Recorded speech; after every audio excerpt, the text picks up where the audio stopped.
Bonsoir, bienvenue sur Radio Sensation Normandie. Vous êtes dans le MAG, 10 minutes pour en savoir un peu plus sur la vie sociale et culturelle de notre territoire, Bernay, terre de Normandie. Aujourd'hui, on va élargir quelque peu les frontières justement de notre région et quasiment de la région normande, puisqu'on va pouvoir parler d'une opération nationale qui débute. Ça s'appelle Une journée à la ferme. Et pour en parler, je reçois Fabrice Moulard, qui est le président de la FNSEA du département de l'Eure, FNSEA 27. Fabrice, bonsoir. Bonsoir. On peut rappeler FNSEA déjà ? Donc, Fédération nationale des syndicats d'exploitants agricoles. D'accord. Donc c'est une opération, une journée à la ferme, qui ne date pas d'aujourd'hui, puisqu'elle a pratiquement 30 ans. C'est né il y a 28 ans. L'opération Ferme ouverte qui propose aux élèves de CM1 et de CM2, accompagnés des instituteurs, etc., de faire une première découverte de l'établissement. Et c'est une initiative, en tout cas, de votre fédération. Donc c'est une initiative des agriculteurs et donc du syndicat agricole de dire il faut qu'on ouvre nos exploitations aux enfants. Donc c'est en priorité destiné donc, aux enfants de classe de CM1, CM2.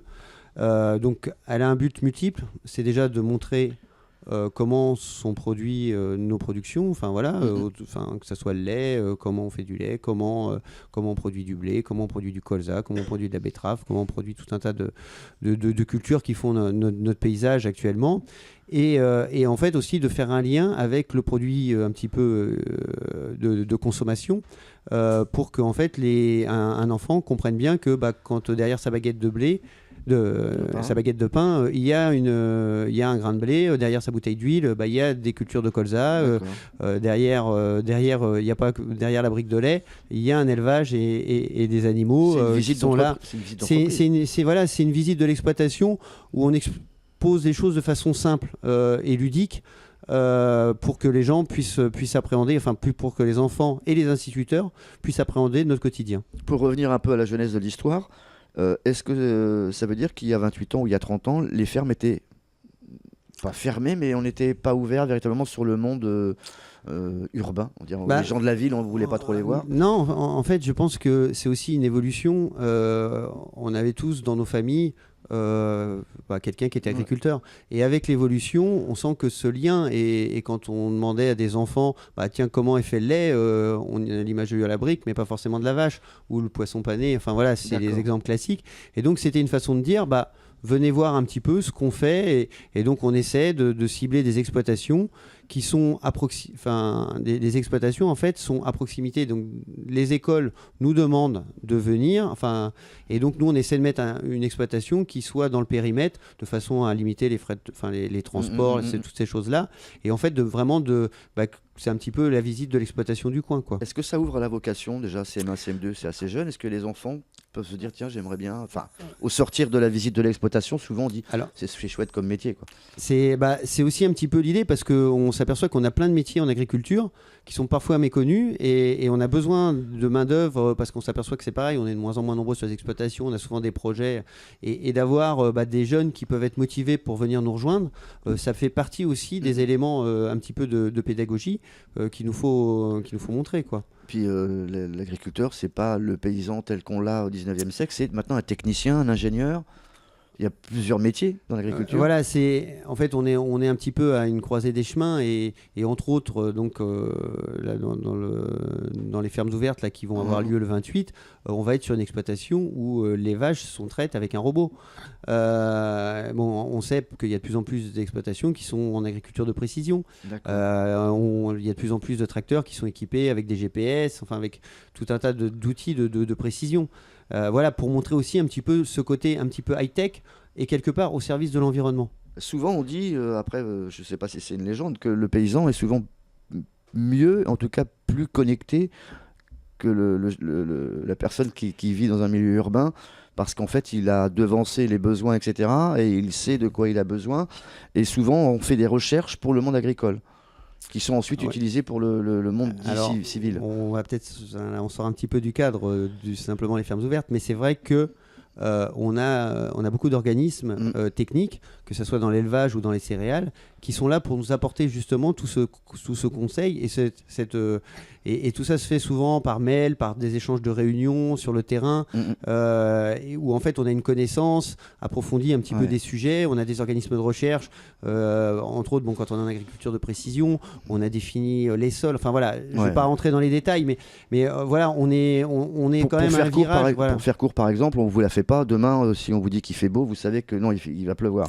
Voilà, la météo, ça c'est quasiment, on le suit, je dirais, heure par heure. Heure par heure, voilà, on a des météos très précises et ça va déclencher notre organisation de travail, voilà, de travaux dans les champs, parce que on sait que si une pluie est annoncée dans 2 jours, on va essayer d'avancer un petit peu les choses, par exemple, pour faire de l'enrubanage ou des choses comme ça pour les éleveurs. Quoi. Fabrice Moulard, pas de sécheresse cet été? Pour l'instant, non, on a eu beaucoup. Enfin, voilà, on n'est pas sûr.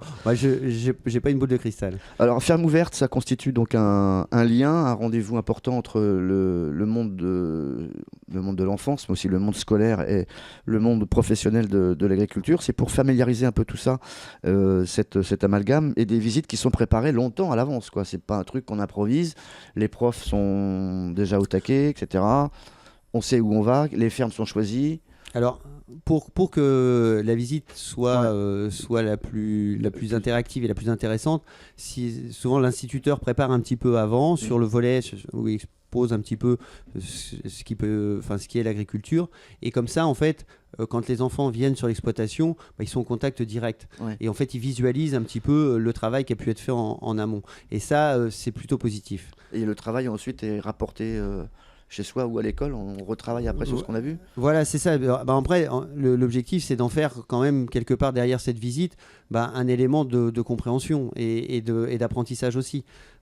Justement, de voir un petit peu que selon les saisons, qu'est-ce qu'on fait selon les saisons, notre rythme de travail. En fait, vraiment, on se dit que c'est aussi quand les enfants sont jeunes qui sont peut-être un petit peu plus ouverts et un petit peu justement un petit peu s'émerveiller un petit peu de tout ce qu'on peut faire un peu sur nos exploitations. Est-ce que l'élève de CM1, CM2 repart avec un peu de ferme chez lui? Il repart avec du lait ou des outils? En fait, voilà, on en fait sur ces journées-là. On a donc, comme on disait, on a des organismes c'est sur ces journées-là, qui nous donnent en fait ce qu'on dirait des petits goodies, des choses comme ça, pour que les enfants aient des souvenirs concrets de la ferme et donc selon les filières, bien sûr. On part avec des œufs, du pain? Non. Peut-être pas. Non, après, ça dépend de l'exploitation dans laquelle ils sont, parce que selon les secteurs, il y a plus ou moins d'élevage. Bon, je sais qu'autour de Bernay, l'élevage est encore très présent, donc souvent sur des exploitations quand même un petit peu mixtes en polyculture élevage. Bon, après, quand on est plutôt sur le plateau de Saint-André, c'est déjà un peu plus compliqué de trouver des élevages. Est-ce qu'il y a des fermes ouvertes, qui participent des exploitations qui sont dans toute autre chose que l'exploitation animale pour faire le lait, etc., ou le blé, comme le lin, par exemple? Oui, par exemple, sur l'exploitation dans laquelle on va être lundi, il y a du lin, mais il y a aussi des gens qui ont décidé de se diversifier en circuit court. Donc c'est, voilà. En fait, on ne va pas, on n'a pas un type d'exploitation. C'est-à-dire qu'en fonction du secteur, les gens vont aller, les instituteurs vont aller dans l'exploitation qui est à côté de chez eux, quoi. Voilà. C'est pas formaté, quoi. Est-ce que c'est quelque chose de lourd à supporter pour un exploitant agricole de se dire je vais recevoir 2-3 classes, parce qu'en fait c'est toute la journée, hein. C'est ça? Ouais, sur une demi-journée souvent. Ça s'enchaîne, quoi. C'est une demi-journée, donc en fait, mais c'est à la demande des instituteurs, hein. Donc souvent ils viennent avec leur classe et donc Est-ce que c'est handicapant pour l'exploitant? Cette journée-là, voilà, oui, cette journée-là, mais ça fait partie aussi de notre rôle d'agriculteur. Je pense qu'on a trop vécu un petit peu reclus et sans forcément communiquer, et je pense que voilà, c'est aussi une façon de montrer qu'on n'a rien à cacher sur nos exploitations, quoi. D'accord.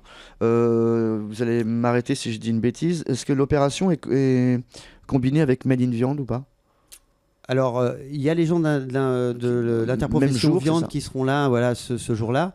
Et donc, en fait, cette journée-là, donc la journée du 28, c'est un petit peu exceptionnel puisque c'est le lancement national des fermes ouvertes, donc au niveau, donc comme son nom l'indique, au niveau national. Et en fait, on a été choisi pour le faire en fait dans le département de l'Eure, ce lancement, D'accord. disons un petit peu médiatique. Voilà pour on est un petit peu le département mis en lumière cette année D'accord. sur ce sujet-là. Donc, Alors- Made in Viande, c'est un Interbev, c'est ça? Voilà, donc il y aura l'interprofession de la viande qui sera présente, il y aura aussi les céréales, il y aura les filières lin, il y aura les filières oléoprotéagineuses, enfin voilà, il y aura Ok. les filières laitières, enfin tout ce qui fait, je dirais, les productions de nos départements. D'accord. Donc, ferme ouverte, on rappelle, cette année, le thème, c'est l'alimentation, hein, Voilà, c'est qui a été ça. choisi. Sachant que, en règle générale, par exemple sur l'Eure, c'est 600 enfants qui vont être accueillis pendant tout le printemps sur nos exploitations. D'accord. On rappelle, c'est quel jour? Donc là, le lancement officiel, c'est lundi prochain. Mais en fait, il y a déjà des visites qui se font régulièrement. En fait, en gros, on met ça sur la période de mai-juin parce que c'est une période où les agriculteurs peuvent retrouver des fois un petit peu de temps pour pouvoir justement faire ces fermes ouvertes. D'accord. Fabrice Moulard, merci. Vous êtes le président de la FNSEA du département de l'Eure, FNSEA 27. On vous souhaite le meilleur pour la suite justement de cette belle aventure, donc ferme ouverte. Au revoir. Merci. Au revoir.